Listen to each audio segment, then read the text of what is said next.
Last class we discussed about the concept of recursion. Today we'll take one example, a classic example, to find the factorial of a given number using recursion. So we understand how it works.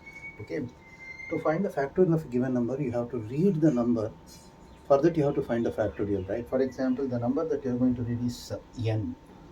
For that, for example, n is n may be anything it may be. If it is 5 factorial, it is 120, like that. So you are calling, this is the main. The execution always start from main, right? Underscore main. So in main you are calling one function called fact, and you are passing that value n to the call function. This is calling function. Calling function is main, right? Fact you are calling, you are passing that n value. For example, n is 4. 4 you are passing here. 4 is equal to 0, false. Then result is equal to 4 into fact of 3. Again you are calling. This is a recursive function. Here the calling function and call function, both are one and the same. You are calling fact with n minus 1. Okay. So this is a recursive call, and this is a base case. Once n is equal to, you reach n is equal to 0 and result is equal to 1, you are returning the result. This is a stopping condition to come out from the recursion. Okay. For example, if you take 5, 5 is equal to 0, false. Then result is equal to 5 into fact of 4. Now n becomes 4. 4 is equal to 0, false. Result is equal to, it is like this. For example, n is 5. You are passing. 5 is equal to 0, false, right? 5 is equal to 0, false. Then result is equal to fact of n into 5 into fact of, you are calling the same function with n minus 1. 5 minus 1 is 4. Next what happens is 4 into fact of 3. You are calling same thing. Then it becomes 3 into fact of 2. Then it becomes 2 into fact of 1. Then 1 into fact of 0. Once fact it becomes 0, 0 is equal to return 1. Okay, you are returning result 1. Again, it is reverse order. You are popping the values 1 into 2 into 3 into 4 into, like that, 5. It becomes how much? 120. Like that you have to do it. How this will be executed? Because I have told you in the previous discussion that all recursive function calls are executed in a separate memory in RAM, that is called stack memory. Okay. All, for example, how the execution starts, I will explain you. You see here. Sorry. Fact. Okay.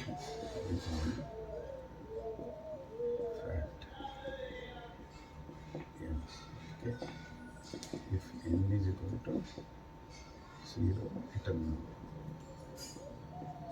yes. Okay, this is it. So first one memory block is created in RAM and stack memory, where you are reading the value n, right? N. You are reading the value n. N may be, for example, I will take one value 4. Okay, n is equal to 4. So you are calling this function fact of 4. So you are calling means again one more frame is created in the memory. Now fact is equal to, fact is 4. Now the condition is if 4 is equal to 0, so this will not be executed, right? Then return result is equal to, what is that? N into 4 into fact of n minus 1, 3. You are again calling, again one more frame is created. Now fact of 3. Now if 3 is equal to 0, false, right? This will not be executed, right? Else, in else what is there? Result is equal to 3 into fact of 2. Again you are calling. So again one more frame is created. Now fact of 2. If 2 is equal to 0, false. This will not be executed. Yes. Result is equal to 2 into fact of n minus 1. 2 minus 1, 1. Again you are calling, this becomes fact of 1. If 1 is equal to 0, false, right? This will not be executed. Again, else block will be executed. Result is equal to 1 into fact of 0. Again, one more block is created, frame is created in memory. See, these are all forward calls. Every call is pushed onto the stack. Okay. Now, fact of 0. If 0 is equal to 0 is true, then what happens? Return result is equal to 1. R is equal to 1. Okay. So, R is equal to 1 means you are coming out and return that 1. Where this 1 will go? Previous calling function is this one, right? This 1 will go here. It will be 1 into 1. Result is equal to 1. So, return 1. For this function, this is a calling function. This is called return 1. 1 into 2. Result is equal to 2. Return 2. This 2, where it will go? This 2 will come here. 2 into 3, 6. Result is equal to 6. Return 6. This 6 will come here. 6 into 4, 24. R is equal to 24. Return 24. This 24. R is equal to 24.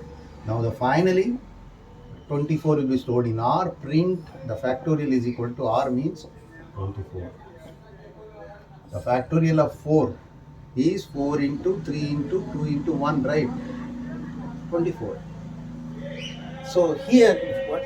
All forward calls, execution start from here, forward call are pushed onto the stack, and the execution ends where it was started. Is it not? All forward calls are pushed into the stack by creating separate memory stack in RAM, right?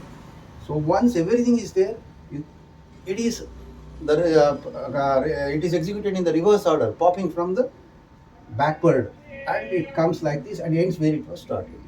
So forward calls is equal to backward calls. Okay, this is how factorial, the classic example. You will understand how it works. We'll discuss GCD of numbers, Fibonacci sequence, so many other examples which you'll understand concept. Thank you very much.